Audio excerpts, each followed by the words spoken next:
أعوذ بالله من الشيطان الرجيم. بسم الله الرحمن الرحيم. ألف لام را تلك آيات الكتاب المبين. إنا أنزلناه قرآنا عربيا لعلكم تعقلون. نحن نقص عليك أحسن القصص بما أوحينا إليك هذا القرآن وَإِن كُنتَ مِن قَبْلِهِ لَمِنَ الْغَافِلِينَ. إِذْ قَالَ يُوسُفُ لِأَبِيهِ يَا أَبَتِ إِنِّي رَأَيْتُ 11 كَوْكَبًا وَالشَّمْسَ وَالْقَمَرَ رَأَيْتُهُمْ لِي سَاجِدِينَ. قَالَ يَا بُنَيَّ لَا تَقْصُصْ رُؤْيَاكَ عَلَى إِخْوَتِكَ فَيَكِيدُوا لَكَ كَيْدًا إِنَّ الشَّيْطَانَ لِلْإِنسَانِ عَدُوٌّ مُّبِينٌ. وَكَذَلِكَ يَجْتَبِيكَ رَبُّكَ وَيُعَلِّمُكَ مِن تَأْوِيلِ الْأَحَادِيثِ وَيُتِمُّ نِعْمَتَهُ عَلَيْكَ وَعَلَى آلِ يَعْقُوبَ كَمَا أَتَمَّهَا عَلَى أَبَوَيْكَ مِن قَبْلُ إِبْرَاهِيمَ وَإِسْحَاقَ ان ربک علیم حکیم. صدق اللہ العظیم. سورہ یوسف کی یہ آیات ہیں. گزشتہ درس میں 3 آیتوں کا مفہوم، 3 آیتوں کا خلاصہ عرض کیا گیا. واقعے کی اللہ تبارک و تعالی نے قرآن پاک کے اندر جو واقعات اور جو قصے بیان فرمائے ہیں، اس میں ہماری روزانہ کی زندگی کے لیے رہبری ہے. ہماری اپنی ذات کے لیے، اپنے گھریلو زندگی کے لیے، اپنی معاشرتی زندگی کے لیے اس میں ہمارے لیے ہدایت ہے. اور اس واقعے میں خاص طور پر اللہ تعالیٰ نے سورہ یوسف کو احسن القصص فرمایا. بہترین واقعہ، خوبصورت واقعہ کئی اعتبار سے ہے. اور اس واقعے کی ابتدا ہو رہی ہے. اللہ تعالیٰ قرآن پاک کی اس آیت میں ارشاد فرماتے ہیں کہ اذ قال یوسف لأبیہ یا ابتی. یاد کرو اس موقع کو جس موقع پر سیدنا یوسف علیہ السلام نے اپنے والد سے کہا، یا ابتی، اے ابا جان، انی رأیت 11 کوکبا والشمس والقمر رأیتہم لی ساجدین. میں نے 11 ستاروں کو دیکھا، چاند اور سورج کو میں نے دیکھا ہے، اور میں نے اس حال میں دیکھا کہ وہ میرے سامنے سجدہ کر رہے ہیں، جھکے ہوئے ہیں. تو قال یا بنی لا تقصص رؤیاک علی اخوتی. سیدنا یعقوب علیہ السلام نے اپنے بیٹے سے فرمایا کہ یا بنی، اے میرے پیارے بیٹے، لا تقصص رؤیاک، اپنے خواب کو بیان نہ کرو، اپنے خواب کو مت سناؤ، علی اخوتی کا، اپنے بھائیوں سے. کہیں وہ خواب سن کر تمہارے ساتھ فیکیدوا لک کیدا، تمہارے خلاف کوئی تدبیر، کوئی سازش اور کوئی غلط کام نہ کر. ان الشیطان للانسان عدو مبین، یقیناً شیطان انسان کا کھلا ہوا دشمن ہے. یہ 2 آیتیں ہیں سورہ یوسف کی. ان آیتوں کے اندر اللہ تبارک و تعالی نے بہت سی باتیں ہمیں سکھائی ہیں. والد کا بیٹے کے ساتھ، بیٹے کا والد کے ساتھ کس طرح آپس میں مکالمہ، بات چیت کرنے کا کیسا بہترین طریقہ ہو. گھروں کے اندر آپس میں کس طرح بات کریں، والد اپنے بچوں سے کس طرح بات کرے، بیٹا اپنے والد سے کس طرح بات کرے، چھوٹا اپنے بڑوں سے کس طرح بات کریں، بڑے اپنے چھوٹوں سے کس طرح بات کریں. سب سے پہلی بات یہاں دیکھیں، سیدنا یوسف علیہ السلام نے جب خواب دیکھا، ان کی عمر 7 سال، 8 سال، 9 سال، یہی روایتیں ہیں. ایک روایت میں 12 سال، زیادہ سے زیادہ. تو اکثر مفسرین 7 اور 9 کے درمیان گئے. سوچیں 7 سال کا 9 سال کا بچہ سیدنا یوسف علیہ السلام اپنے والد سے کہہ رہے ہیں، اور کتنے عظمت کے ساتھ، ادب کے ساتھ، محبت کے ساتھ کہنے لگی یا ابتی. ابتی یہ خود یہ لفظ جو بتا رہا ہے اس میں یہ معنی چھپا ہوا ہے کہ اے میرے ابا جان. ادب بھی ہے، محبت بھی ہے. ادب بھی ہے، جیسے حضرت ابراہیم علیہ السلام اپنے والد کو دعوت دینے لگے، حالانکہ ان کے والد مشرک تھے. یا ابتی لا تعبد الشیطان، یا ابتی لما تعبد ما لا يسمع ولا يبصر، یا ابتی انی اخاف. یا ابتی، ایسا نہیں ہے کہ بھئی کہ دین نہیں ہے تو کچھ ادب نہیں ہے، ایسا نہیں. کچھ بھی ہو، باپ ہیں، والد ہیں. حضرت یوسف علیہ السلام اپنے والد سے خطاب کر رہے ہیں بڑی عظمت کے ساتھ، بڑے محبت کے ساتھ. اور حضرت یعقوب علیہ السلام اپنے بیٹے سے کہہ رہے ہیں یا بنیا. بنیا کہتے ہیں اے میرے پیارے بیٹے. تو چھوٹوں کے اندر شفقت، چھوٹوں کے بارے میں شفقت ہو، بڑوں کے بارے میں ادب ہو. یہ معاشرے کی خوبی ہے، گھریلو زندگی کا یہ حسن ہے. گھر کے اندر ایسا ماحول ہو کہ بڑے جو ہے چھوٹوں سے جب کہیں تو محبت کے ساتھ. حضور اکرم صلی اللہ علیہ وسلم کی سنت دیکھیں، آپ حضرت انس رضی اللہ تعالی عنہ کو کبھی یا انیس، کبھی یا بنیا، یا ذل اذنین، ہے نا، ان کے بھائی کو یا ابا عمیر. کیسے محبت کے الفاظ، کیونکہ تربیت میں پہلے محبت ہے، بعد میں تربیت ہے، پھر دعا ہے. بغیر محبت کے تربیت نہیں ہوتی. تو سب سے پہلے محبت سکھائی گئی. تو یعقوب علیہ السلام. اور دوسری چیز حضرت یوسف علیہ السلام چھوٹی سی عمر میں خواب دیکھ رہے ہیں. زندگی کے اندر ایک بڑا ایک واقعہ ہوا ہے، ایسا نہیں کہ روزانہ کی زندگی. حضرت سوئے ہوئے ہیں اور ایک عجیب سا خواب ہے. یہاں اللہ تعالیٰ نے یہ نہیں فرمایا، یہاں فرمایا آ کے کہہ رہے ہیں انی رأیت 11 کوکبا، میں نے دیکھا 11 ستارے، چاند اور سورج سجدہ کر رہے ہیں. دیکھنے کا مطلب کیا ہے؟ کوئی مشاہدے سے تو ایسا ہو نہیں سکتا کہ سورج اور چاند سورج جو ہے ہمارے سامنے کسی کے سامنے جھک جائیں. یہ تو خواب میں ہی ہے.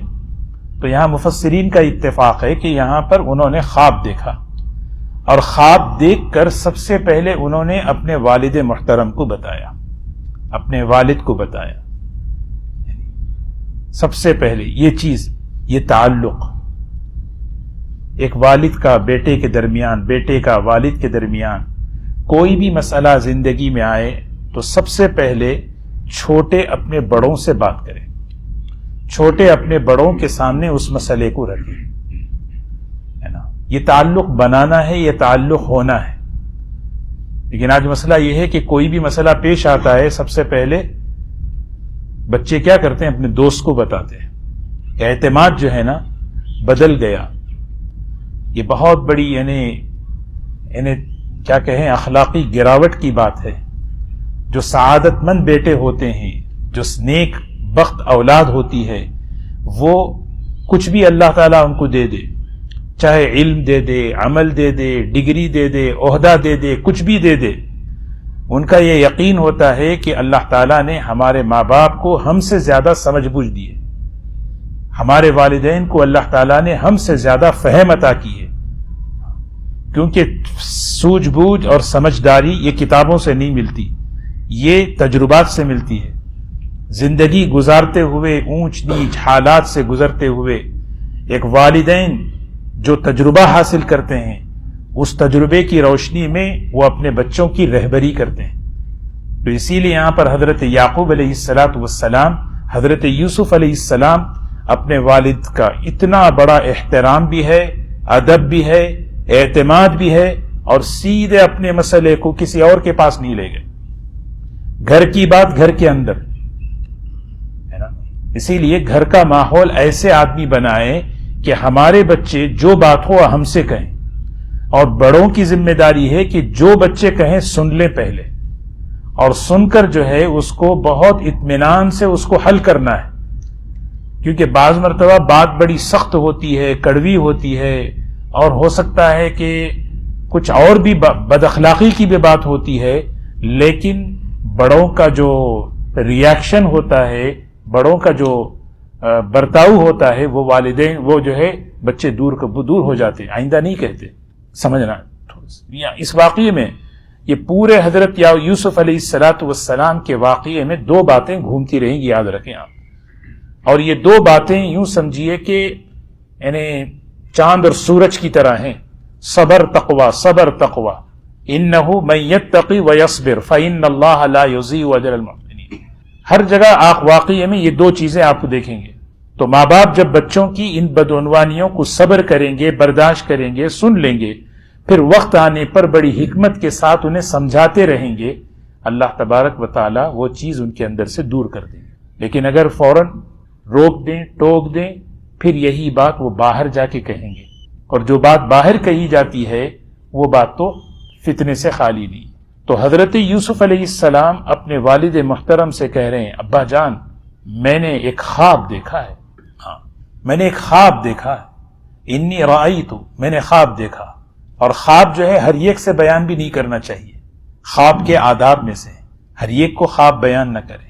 اور امام احمد ابن حنبل رحمۃ اللہ علیہ فرماتے ہیں جب تک آدمی خواب کی تعبیر نہ لے اس وقت تک خواب جو ہے پرندے کی طرح معلق رہتا ہے، کوئی فرق نہیں پڑے کتنا ہی برا کتنا ہی اچھا خواب. اچھا خواب دیکھیں الحمدللہ، برا خواب دیکھیں استغفار پڑھیں، اعوذ باللہ پڑھیں، بس آگے بڑھیں. زندگی کو آگے گزارنا ہے، کیونکہ اچھا خواب اچھا آدمی بھی دیکھ سکتا ہے اور اچھا خواب برا آدمی بھی دیکھ سکتا ہے. اس واقعے کے اندر خواب بہت ہیں. یہاں آپ دیکھیں یوسف علیہ السلام کے واقعے میں اچھا خواب بادشاہ بھی دیکھ رہا ہے اور قیدی بھی دیکھ رہے ہیں. تو ایک شیطان وہاں پر یہ دھوکہ ڈالتا ہے کہ اچھا خواب دیکھ کر میں اچھا ہوں، اس لیے اچھے خواب مجھے نظر آ رہے ہیں. خواب اچھا ہونا ٹھیک ہے الحمدللہ، لیکن نیک ہے یا برا ہے اس کا معیار اس کی دینداری ہے، اس کی بیداری کی حالت ہے. اور ایک آدمی برا خواب میں دیکھ لے یا کسی کے بارے میں برا خواب دیکھے. حضرت میں نے آپ کے بارے میں بہت برا خواب دیکھا. بعض مرتبہ آدمی کسی کے بارے میں برا خواب دیکھ کر اس کو برا سمجھتا ہے، وہ بھی نہیں ہے. ایک عورت نبی کریم صلی اللہ علیہ وسلم کی خدمت میں آئی، کہنے لگی میں نے ایک برا خواب دیکھا ہے. کہا بتاؤ؟ کہا نہیں بتا سکتی. تو پھر کہا کیوں؟ کہا بہت ہی خراب ہے. کہا بتاؤ؟ کہا کہ میں نے دیکھا کہ حضرت فاطمہ رضی اللہ تعالی عنہا کا جو پیر ہے اس پیر کا ایک گوشت کا ٹکڑا نکل گیا اور وہ گوشت کا ٹکڑا آپ کے جو ہے گود میں ہے. تو حضور صلی اللہ علیہ وسلم نے فرمایا یہ تو بڑا اچھا خواب ہے، اللہ تعالیٰ میری بیٹی فاطمہ کو بیٹا دے گا اور وہ بیٹا میرے گود میں کھیلے گا. ظاہر میں کتنا خطرناک ہے لیکن تعبیر کتنی اچھی ہے. تو خواب اچھا ہو یا برا ہو، اصل چیز ہے بیداری کی حالت، جاگنے کی حالت میں ہم کر کیا رہے ہیں. تو اسی لیے کوئی بھی آدمی خواب دیکھے، فرمایا یا تو عقل مند کو بتائے یا تو اپنے محبوب کو بتائے، حبیب اور لبیب. اور جو بھی خواب سنے فوراً تعبیر نہ دے. یوسف علیہ السلام یہ خواب دیکھ رہے نا، اس کی تعبیر 40 سال بعد ہو رہی ہے. ہم خواب دیکھ کے فوراً صبح انتظار کرتے ہیں کہ تعبیر کیوں نہیں آ رہی. تعبیر تو اپنے وقت پر آئے گی. تو اسی لیے خواب کی 3 قسمیں ہیں. اس صورت کی روشنی میں علماء نے لکھا ہے سب سے پہلی خواب کیا ہے؟ پہلی قسم دن بھر کے خیالات رات میں نظر آتے ہیں. دن بھر آدمی دیکھتا رہتا ہے، جو دیکھتا اتنا دیکھا، اتنا سنا، اتنا دیکھا، اتنا سنا، رات میں بھی وہی آ رہے ہیں. ایک محاورہ ہے نا بلی کے خواب میں، وہی محاورہ ہے، جو دن میں دیکھا وہ رات میں نظر آیا. اور ایک خواب وہ ہے جو اضغاث احلام ہے. اضغاث احلام کا مطلب شیطان کھیلتا ہے. ہاں شیطان کھیلتا ہے. حدیث میں آتا ہے کہ شیطان تمہارے ساتھ آ کے کھیلتا ہے، دینداروں کو مایوس کراتا ہے، بے دینوں کو امید دلاتا ہے خواب کے ذریعے سے. اسی طرح کوئی خواب دیکھے جس ڈراؤنی ہو پہلے بیانی نہ کرو، آپ نے فرمایا کسی تذکرائی مت کرو، اعوذ باللہ پڑھو، دعائیں سکھائی اور بائیں دائیں طرف دھتکار دو، ہو سکے وضو کر لو، ہو سکے کروٹ بدل لو، دعا پڑھو، سو جاؤ، بس بھول جاؤ. لیکن احتیاطاً سونے سے پہلے کچھ اعمال کر لیں تاکہ اللہ اس کی حفاظت کرے. تیسری قسم ہے خواب کی جو نیک خواب ہیں، اس کو کہتے ہیں رؤیائے صالحہ، اچھے خواب. اس کی سب سے اونچی قسم وحی ہے، وہ نبیوں کو آتی ہے. اور دوسری قسم ایمان والوں کو ہے جس کو مبشرات کہتے ہیں. اسی لیے حدیث میں آتا ہے جھوٹا خواب بیان نہ کرو، کیونکہ وہ خواب نبوت کا حصہ ہے. لم يبقى من النبوة الا المبشرات، نبوت مکمل ہو گئی، اب مبشرات باقی۔ تو بہرکیف یہ کچھ خواب کی باتیں ہیں۔ تو خواب کے آداب ہیں کہ اگر اچھا خواب دیکھیں الحمدللہ، زیادہ دیکھتے رہیں، کسی سے پوچھ لینا ہے، ایسا نہیں کہ خود ہی تعبیر کی کتاب اٹھا کر کھول کر اپنی پسند کا دیکھ لی۔ عام لوگ بیمار ہوتے نا، گھروں میں کسی کے گھر میں میڈیسن کی کتاب نہیں ہوتی، لیکن اس مجمع میں اگر پوچھے 50% لوگوں کے گھر میں تعبیر کی کتاب ضرور ہوگی۔ خواب دیکھتے ہیں، تعبیر خود ہی اپنی پسند کی دیکھتے ہیں۔ تعبیر تو ایک الگ فن ہے، حضرت یوسف علیہ السلام کو خاص اللہ نے وہ علم عطا فرمایا۔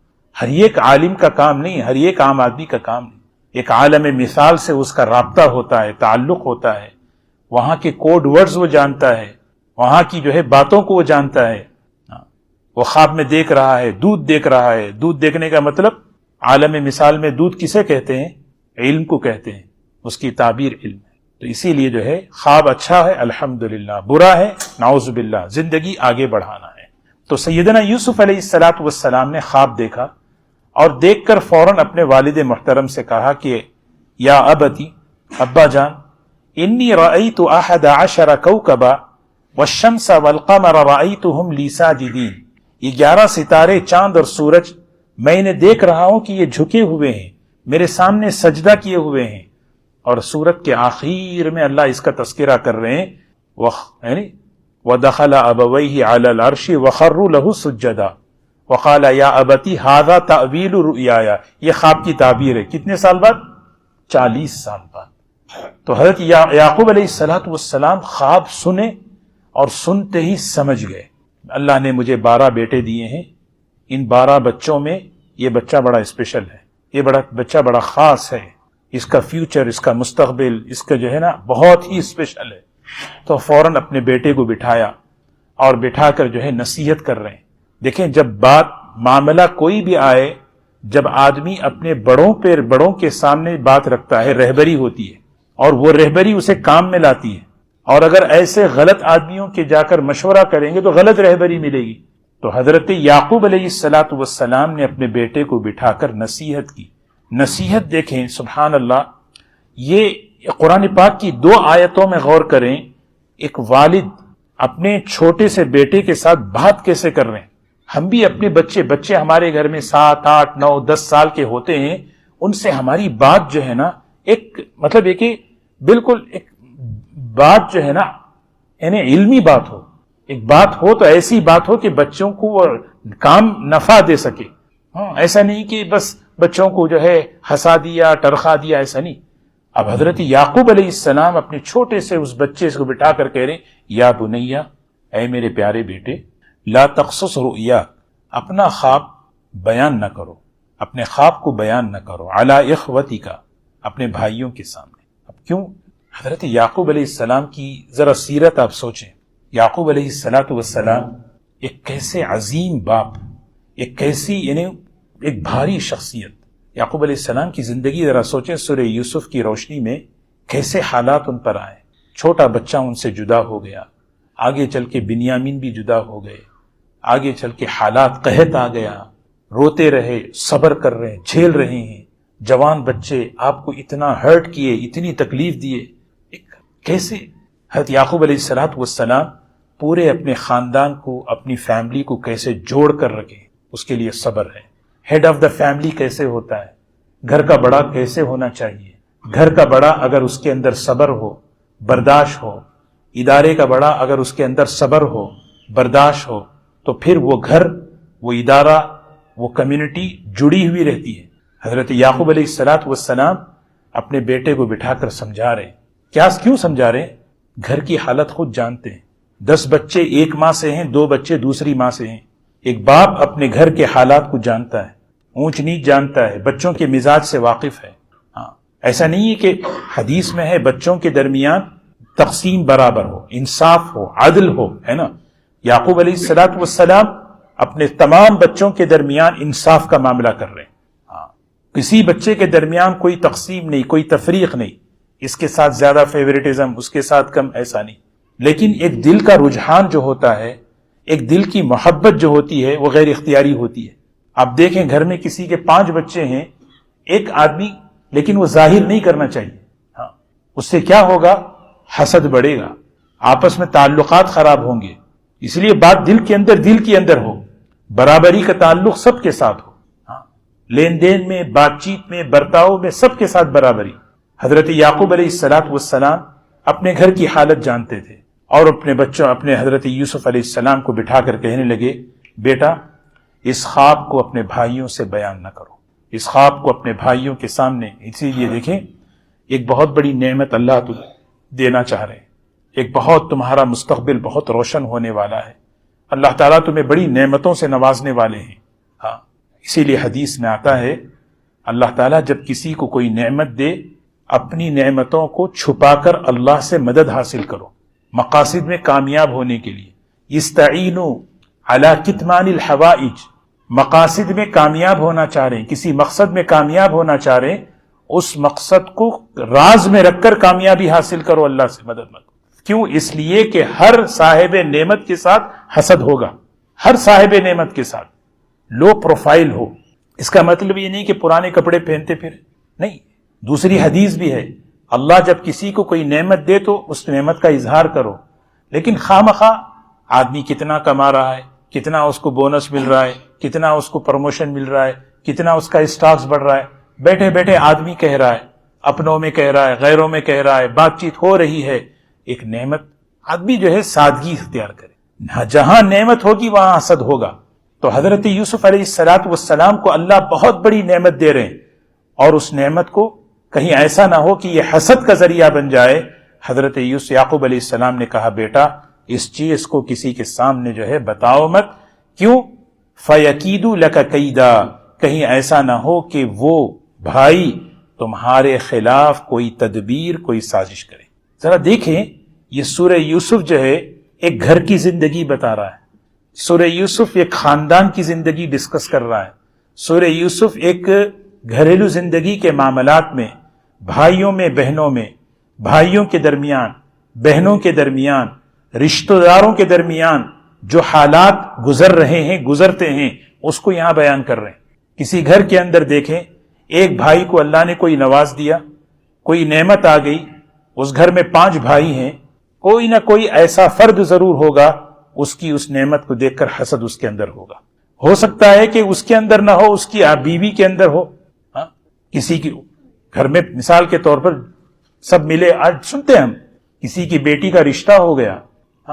یہ تو بڑی اچھی بات ہے، رشتہ اچھی جگہ ہوا، لیکن جو ہے چچی کے دل میں حسد آ گیا. حسد آ گیا کہ بھی اس کا رشتہ ہو گیا، میری بیٹی کا نہیں ہوا. سمجھدار شوہر ہے تو یہ بات وہیں تک رہے گی. اگر وہ شوہر میں سمجھداری نہیں، بھائی میں سمجھداری نہیں، پھر وہ بیوی کا بھی اثر لے لے گا. اور پھر بھائیوں کے درمیان، بہنوں کے درمیان یہ سب چیزیں ہو رہی ہیں، دوستوں کے درمیان. تو اس معاملے کو ڈیل کیسے کریں، اس معاملے کو حل کیسے کریں، یہ سورت بتا رہی ہے کہ سب سے بڑی بنیاد صبر ہے. ایسا نہیں ہے ان سب چیزوں کو ختم کر دو، ایسا نہیں ہوتا. ایک گھر میں 5 افراد مل کر رہتے ہیں، اللہ کسی کو کوئی نعمت دیتا ہے تو ایک انسان کی فطرت ہے. آپ سوچیں دنیا میں سب سے پہلا گناہ کون سا ہوا؟ دنیا میں سب سے پہلا گناہ حسد ہوا. حابیل نے قابیل کو کیوں مارا؟ حابیل قابیل کا جو واقعہ ہے وہ حسد بنیاد ہے، وہ حسد ہی کی بنیاد پر وہ سب. اسی لیے امام غزالی رحمت اللہ علیہ فرماتے ہیں سارے گناہوں کی جڑ 3 ہیں، تکبر ہے، حسد ہے، حرص ہے. حرص، یہ 3 گناہوں سے آدمی اگر بچے کئی گناہوں سے بچ جائے. تو حضرت یوسف علیہ السلام کو نصیحت کر رہے ہیں، تربیت کر رہے ہیں، سمجھا رہے ہیں کہ ایسے حالات اگر آئیں فَيَكِيدُ لَكَ كَيْدًا، کہیں وہ تمہارے خلاف کوئی تدبیر نہ کریں. کتنی بہترین بات دیکھیں، ان الشیطان للانسان عدو مبین. فوراً یہ جملہ کہہ دیے، توجہ کو ہٹائے. میں آپ سے اگر کہوں بھائی ان سے ذرا احتیاط سے رہیں، بہت خطرناک ہے، فوراً آپ کے دل میں ان کی بدگمانی آئے گی نہیں آئے گی؟ آئے گی نہیں، یہ انسان کی فطرت ہے. والد محترم اپنے بیٹے سے کہہ رہے ہیں کہیں بچوں کو یہ بات نہ بتائیں، بھائیوں کو، کہیں ایسا نہ ہو کہ یہ تمہارے خلاف کوئی تدبیر نہ کریں. یہ بات سن کر بدگمانی آ سکتی نہیں، میرے بھائی ایسے ہیں. فوراً یہ بات کیوں کہہ رہے ہیں حضرت یعقوب علیہ السلام؟ ان الشیطان للانسان عدو. بھائی سب اپنی جگہ اچھے ہیں، لیکن ایک بھائی کو بھائی سے لڑانے والا شیطان ہے. ایک بھائی کو بہن سے لڑانے والا شیطان ہے، ایک دوست کو دوست سے لڑانے والا شیطان ہے، سب اچھے ہیں۔ ہاں، یہ بات جب کسی کو کھلتی ہے نا، یہ فہم کسی کو مل جائے، مجھے اور آپ کو لڑانے والا میں اور آپ نہیں لڑ رہے، بلکہ میں اور آپ کو لڑانے والی تیسری طاقت ہے، کون ہے وہ؟ شیطان ہے، تو پھر دونوں اس کو مل کر اس کی اسکیم کو، اس کی کوشش کو ناکام کریں گے۔ اسی لیے یہ بات گھروں کے اندر یاد رکھنا ہے، گھر کے اندر لڑائیاں ختم ہو، اختلافات ختم ہو، یہ ہو نہیں سکتا۔ ہوتی ہیں، جہاں مل کر رہتے ہیں وہاں کھٹ پٹ ہوگا۔ امام ابن کثیر رحمۃ اللہ علیہ بڑی بہترین بات فرماتے ہیں، 3 آیتیں ہیں قرآن پاک کی وہ اخلاق میں جامع ہیں، اخلاقی اعتبار سے اللہ تعالیٰ نے قرآن پاک میں 3 آیتیں ایسی ذکر فرمائی جو بڑی جامع ہیں، اور ان تینوں آیتوں کے بعد اللہ نے شیطان کا تذکرہ کیا، تینوں آیتوں کے بعد شیطان کا تذکرہ۔ یہاں حضرت یعقوب علیہ السلام یہی بات اپنے بیٹے کو سمجھا رہے ہیں، اور ہمیں بھی یہی سمجھنا ہے۔ صحابہ اکرام ایک غزوے سے واپس آ رہے ہیں، غزوہ بنی مستلق، ادھر ایک خیمہ ادھر ایک خیمہ، وہاں بیٹھ کر وہ اپنے خاندان کے کچھ اشعار پڑھ رہے تھے، وہ اپنے خاندان کے اشعار پڑھ رہے تھے، اوس اور خزرج والے۔ ذرا سی آواز ہوئی، پرانی بات آئی، تلواریں نکل گئی، دونوں صحابہ آپس میں، انصار و مہاجرین، تلواریں آپس میں کھڑے ہو گئے۔ حضور صلی اللہ علیہ وسلم کو بتایا گیا، اللہ کے رسول صلی اللہ علیہ وسلم تشریف لائے، بھئی یہ کیا ہو رہا ہے؟ قرآن کی آیتیں اتری، اس آیت میں بتایا تقوی اختیار کرو، اللہ کے دین کو مضبوطی سے تھامو۔ یہ ہے نا، یہ اصل میں دونوں میں لڑانے والی جو ہے شخصیت کون ہے؟ شیطان ہے، اس کے شر سے بچو۔ تو صحابہ تلواریں پھینک کر گلے لگا لی۔ ایسا ہمارا مزاج ہو، ہاں کبھی آپس میں، یعنی ایسا نہیں ہے، فوراً آدمی سمجھے کہ جب بھی آدمی کوئی بھڑکے تو سمجھے بھی نہیں، یہ تیسری طاقت ہے شیطان کی۔ اس لیے فرمایا ان الشیطان للانسان عدو مبین، یقیناً شیطان انسان کا کھلا ہوا دشمن ہے، وہ یہ نہیں چاہتا کہ مل کر رہیں، محبت سے رہیں، جوڑ رہے، اجتماعیت رہے، وہ تو ہمیں لڑا کر رہے گا۔ بھائی کو بھائی سے، بھائی کو بہن سے، رشتہ داروں کو دوست سے لڑائے گا، سامنے بھی لڑائے گا، واٹس ایپ میں بھی لڑائے گا، ای میل میں بھی لڑائے گا۔ جیسے ہی اگر وہ فوراً سمجھے بھئی یہ تو کوئی اور جیت رہا ہے، میرا بھائی تو اچھا ہے، میرا بھائی اچھا ہے، میں بھی اچھا ہوں، لیکن تو تیسرا آدمی کوئی اور ہے۔ یہ کب ہوگا؟ جب تقوی ہوگا۔ تقوی کسے کہتے ہیں؟ ایک واقعہ عرض کروں سمجھ میں آئے۔ عبداللہ ابن زبیر رضی اللہ عنہ، عبداللہ ابن عباس رضی اللہ تعالیٰ عنہ، دونوں میں اختلاف ہو گیا، کھٹ پٹ ہو گئی دونوں میں۔ ہاں، عبداللہ ابن عباس، عبداللہ ابن زبیر بڑے صحابہ ہیں۔ ایک آدمی اس کا فائدہ اٹھا کے آیا، آ کے جو ہے عبداللہ ابن عباس رضی اللہ عنہ سے پوچھ رہا ہے، عبداللہ ابن زبیر کیسے ہیں؟ اگر میرا آپ کے ساتھ کچھ معاملہ ہو، آپ سے اگر کوئی آ کے پوچھے وہ کیسا ہے، پورا گوگل نکال کے آدمی بتا دے گا نا، یعنی کہ عبداللہ ابن زبیر کیسے آدمی ہے؟ تو عبداللہ ابن عباس کہنے لگے، عبداللہ ابن زبیر ددیال کے اعتبار سے یہ بہت اونچے خاندان کے ہیں، حضور صلی اللہ علیہ وسلم کا خاندان ہے زبیر ابن عوام، اور ننیال کے اعتبار سے حضرت ابو بکر کا خاندان ہے، اور علم کے اعتبار سے بہت بڑے ہیں۔ نہیں اصل میں وہ پوچھنا چاہ رہا ہوں جو آپ کی کہا، میں وہ نہیں بول سکتا جو تو پوچھنا چاہ رہا ہے، لیکن یہ جو بول رہا ہوں وہ سن کے چلا جا۔ یہ ہے تقوی۔ جب آدمی میں ڈر ہوتا ہے اللہ کا، تو آدمی جو ہے نا، جب معاملہ کسی سے بگڑتا ہے تو اپنی زبان کی حفاظت کرتا ہے۔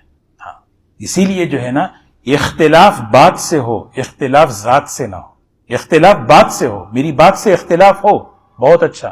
امام شافعی کا، امام ابو حنیفہ رحمۃ اللہ علیہ کا اختلاف بات سے تھا، ان کی بات سے اختلاف۔ اسی لیے آج تک حنفیوں کے دل میں امام شافعی رحمۃ اللہ علیہ کی ذرا برابر بھی کیا نہیں ہے، حقارت نہیں ہے حقارت، ذرا برابر بھی حقارت نہیں۔ امام شافعی، حالانکہ کتاب پڑھتے رہیں، بار بار آتا رہے گا امام شافعی کا اس میں اختلاف ہے، امام شافعی کا یہ خالی اختلاف کے لیے، لیکن بات سے اختلاف ہے، ذات سے نہیں ہے۔ اور جہاں ذات سے اختلاف ہوتا ہے تو آدمی کا چہرہ دیکھنا پسند نہیں۔ ذات سے اختلاف نہ ہو، یہ مخالفت ہے۔ بات سے اختلاف ہو، مجھے آپ کی بات پر اختلاف ہے، رہی بات ذات، اس کو اپنی حد تک رکھیں گے، لیکن ذات سے ہمیں محبت ہے۔ یہ حضور اکرم صلی اللہ علیہ وسلم نے تربیت کی تھی، صحابہ کی، ہمارے بڑوں کی۔ آج ہمارے پاس جو ہے نا یہی، کیوں؟ ذات سے اختلاف شیطانی حرکت ہے، وہ شیطان لا رہا ہے تاکہ اسے اجتماعیت پسند ہی نہیں ہے، اس کو وہ پھوٹ ڈالنا چاہتا ہے۔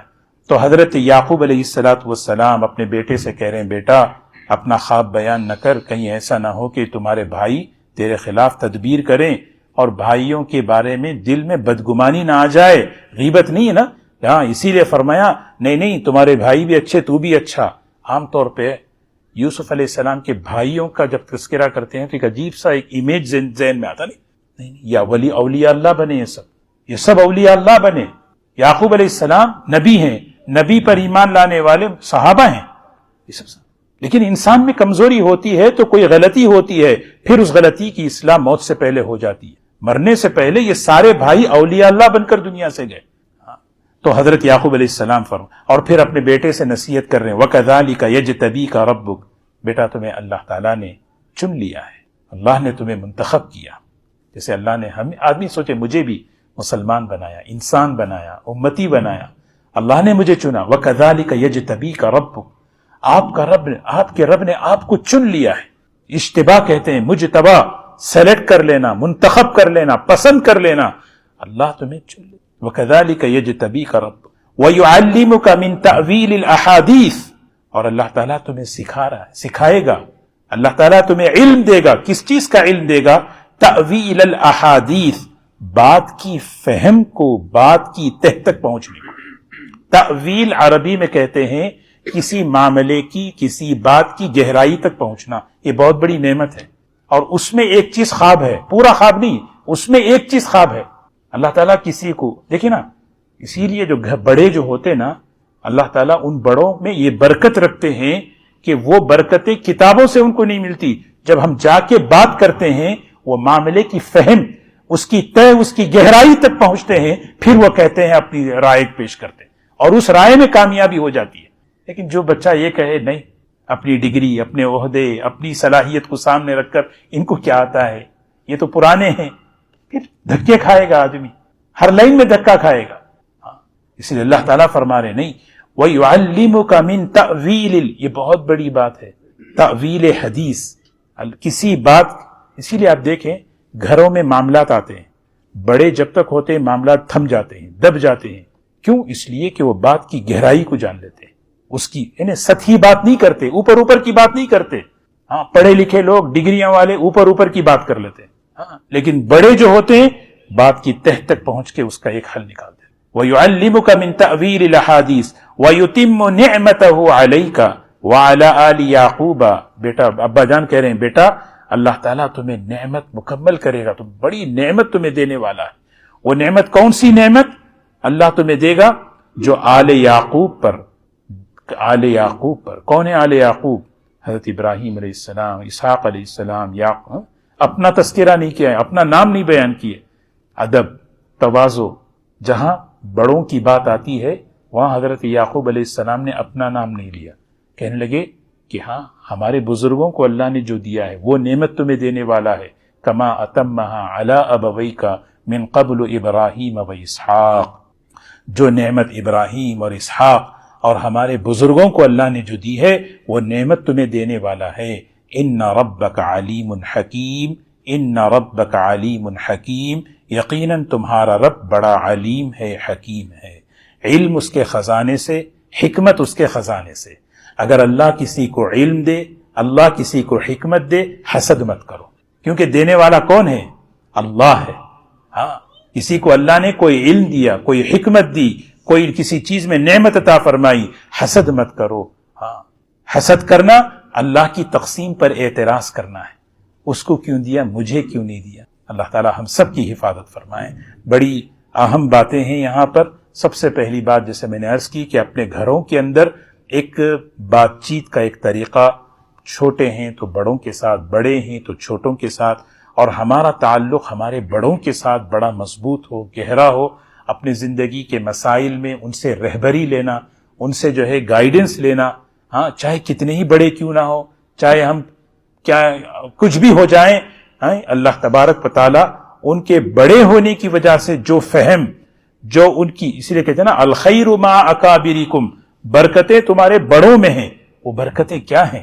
ہاں، وہ برکتیں ان کا تجربہ، وہ کتابوں سے نہیں لیا انہوں نے، وہ تجربے سے، وہ زندگی کے اونچ نیچ کے حالات کو دیکھ کر انہوں نے جو حاصل کیا، وہاں جب جائیں گے اپنے مسائل میں اللہ رہبری کرتے چلیں گے، رہبری کرتے چلیں گے۔ اللہ تعالی ہمیں اپنے بڑوں پر اعتماد نصیب فرمائیں، اور پھر فرمایا ہمیشہ اللہ کی دی ہوئی نعمت پر آدمی کیا کرے، شکر ادا کرے اور اس کو کیا کرے، چھپائے، لو پروفائل میں رہے، خواہ مخواہ حسد کا ذریعہ نہ بنے۔ ہاں، اس کے لیے قل اعوذ برب الفلق، قل اعوذ برب الناس اہتمام سے آدمی پڑھے۔ حضرت یعقوب علیہ السلام اپنے بیٹے یوسف علیہ السلام کو نصیحت کرتے ہوئے ان کا رخ کیسے موڑ رہے ہیں، توجہ کو پھیر رہے ہیں، میں تمہیں دوسرے بھائیوں کے بارے میں نصیحت کر رہا ہوں، کہیں ایسا نہ ہو کہ اپنے بھائیوں کے خلاف بدگمانی نہ ہو جائے، یہ بڑی خطرے کی بات ہے۔ نہیں تمہارے بھائی بھی بڑے اچھے ہیں، لیکن جو تیسرا ہے کون ہے؟ شیطان۔ یہ شیطان، یہ جو ہے نا، اس کا کام ہی یہ ہے، وہ بھائیوں کے درمیان، بہنوں کے درمیان، رشتوں کے درمیان آ کے لڑانا، جھگڑا اس کی صفت ہے، اس کی خاصیت ہے، بچے رہنا اس سے۔ اللہ تعالی ہم سب کو عمل کی توفیق نصیب فرمائے۔